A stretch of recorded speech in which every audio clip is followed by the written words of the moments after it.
It's time for Random Rush. You know what that means? I listen to Rush Limbaugh randomly for 60 seconds, and I respond in 90. It's now 1:48 p.m. on the East Coast. Betcha. From Florida's West Coast. I never want parole, Rush. I am a lifer. From Florida's West Coast, where we're still anxiously awaiting hearing from the Justice Brothers on Black Lives Matter. But in the meantime, we at least have your fantastic impression of Hillary Rodham, and you do a terrific Savannah Guthrie as well. I don't know anybody else doing Savannah Guthrie, so roll on, Rush. Hey, you've been telling us for decades now, don't panic. I'll tell you when to panic. Well, what I want to know is what form should that panic take, and also what your criteria are for invoking this pandemonium. All right, now, Brian, you are a clever and funny guy, and some might even describe you as flippant. Not I, but some people listening might be. I'm going to take your question seriously, because I do get this now and then. Now, you don't mind me taking it seriously, do you? That's the only way I would want you okay, to take because, it. But if you want to get witty, please do. Yeah, here's... No, okay. But what I hear you saying is... Maybe we better give him another 60 seconds. I can't tell you what I thought he said. When he said, if you want to get witty, please do. I thought he said something that began with an L instead of witty. And I'm thinking, holy smokes, what? But nevertheless, people ask me, what you're asking me is, Rush, you have always told us when it's time to panic. Is it time to panic? That's essentially what you're asking, right? No, I want to know how look, I'm not a prepper, but I want to be prepared for this. I want to know what form the panic should take. Guide us, please. In other words, you want to know what to do once you have panicked, what that actually will mean in terms of your behavior? You betcha. All right. Well, that adds a new perspective to this.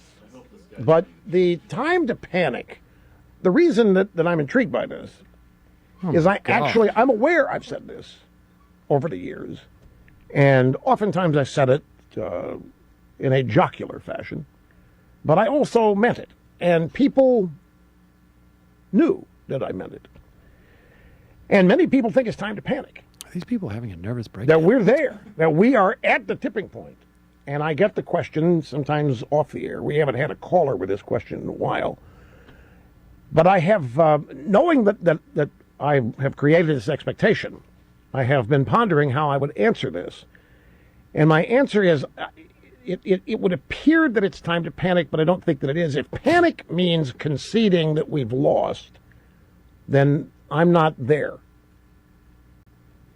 And I think many people, and I don't mean this presidential race, I mean the country. Okay. I can't go on forever with his... All right, so... clearly what's going on there is I think Rush thinks he's being punked and is afraid to answer the question from this caller who calls in. I mean, this is how I would punk you flatter them with meaningless jibber jabber. Like, you're very smart. You're very funny. You do a great impersonation of Hillary Rodham. Which is funny because we had talked about on the program the other day that maybe she should start referring to herself as Hillary Rodham Clinton again.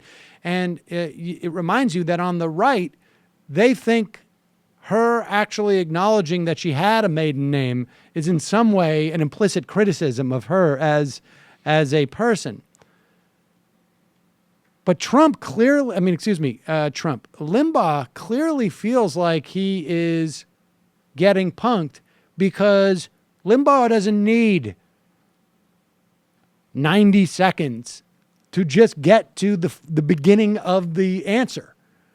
Like, you're very smart. You're very witty. You're a smart. The question, let me massage the question. Is it time to panic?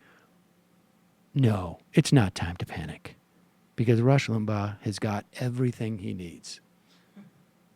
And his audience is still lapping up his stuff, still looking to daddy to tell them what to think. So there's no reason for him to panic. In fact, his whole career was built on the Clinton presidency. And I am sure that as he looks into the abyss, and if there's any panic at all, it's just simply that radio is crumbling around him. And if it wasn't for the fact that program directors just can't be bothered. And there's no business model to produce another show that would fill where Limbaugh is. He'd be off the air in 80% of the markets right now. So to the extent that there's any panic for him, it would be that, like, what am I going to do when Trump loses? For him, it's not an issue. But the question that he knows that he's being asked is, should people realize that their champion now, who has now had zero inhibition about expressing the genuine conservative movement agenda, anti-PC, which is basically it, really, right? And then, some homophobia and bigotry and misogyny and whatnot. But it's all basically rolled into anti-PC, is failing. And Trump is going to fail. The guy who dominated the Republican primary is hated by normal America. Yeah, it's time to panic if you're a movement conservative. If you're Rush Limbaugh, you still have your chateau in Florida. So, yeah, survivalist with like a Louis XIV like chandelier. Exactly. Please. Hello, you. I'm Sam Seder. Looking for smart progressive talk that is occasionally amusing? Well, subscribe to our YouTube feed. Subscribe to our podcast. Like us on Facebook. And just generally enjoy us.